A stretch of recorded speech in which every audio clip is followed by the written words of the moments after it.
국민 라디오.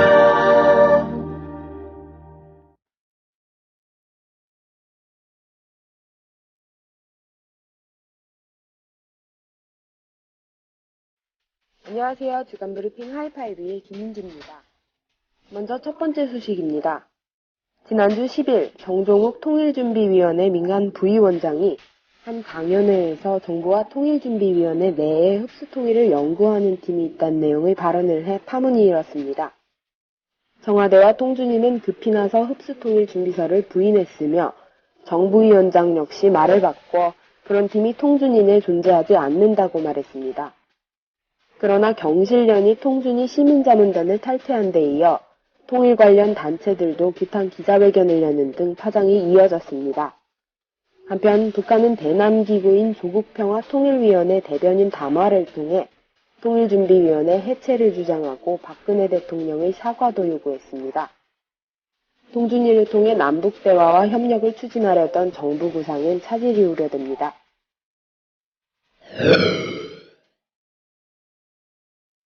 다음 소식입니다. 고고도 미사일 방어 체계인 사드를 둘러싸고 논란이 끊이지 않는 가운데 지난 12일 주한미군 사령부가 사드의 한국 배치에 대비한 부지 조사를 실시했다고 밝혔습니다.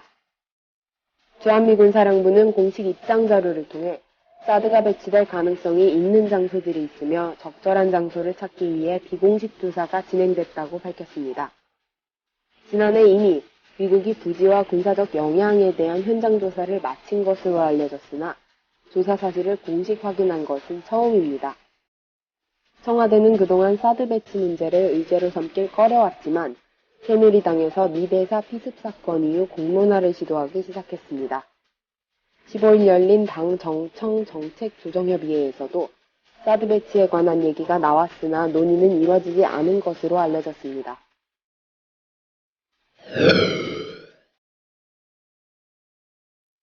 다음 소식입니다.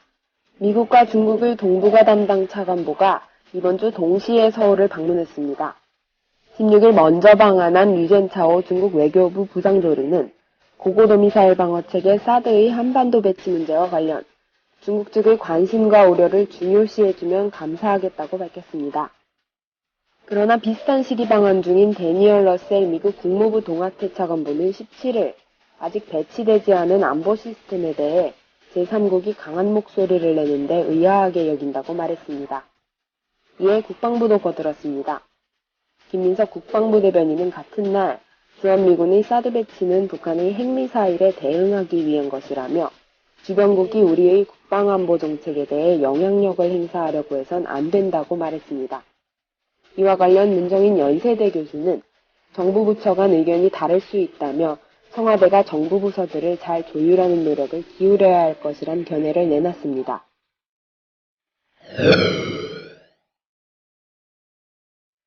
마지막 소식입니다. 지난 2일 시작된 한미군사연습 키리졸브가 지난 13일을 기해 종료됐습니다. 컴퓨터 시뮬레이션 방식의 지휘소 연습인 키리졸브 연습 기간에는 미군 8,600명이, 우리 군은 1만여 명이 참가했습니다. 그러나 키리졸브와 함께 시작된 야외 기동 훈련인 독수리 훈련은 다음 달 24일까지 진행될 예정입니다. 한편 키리졸브가 끝나기 하루 전인 12일 북한은 동해상으로 지대공 미사일 7발을 발사했습니다. 이상 주간브리핑 하이파이브의 김민지였습니다.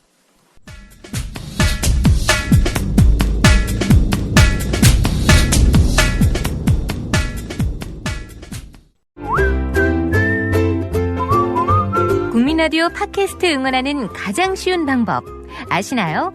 다운로드하기, 별점 주기, 댓글 달기, 구독하기. 국민라디오 팟캐스트 널리 알리는 가장 쉬운 방법. 다운로드하기, 별점 주기, 댓글 달기, 구독하기. 기억하세요. 다운로드하기, 별점 주기, 댓글 달기, 구독하기.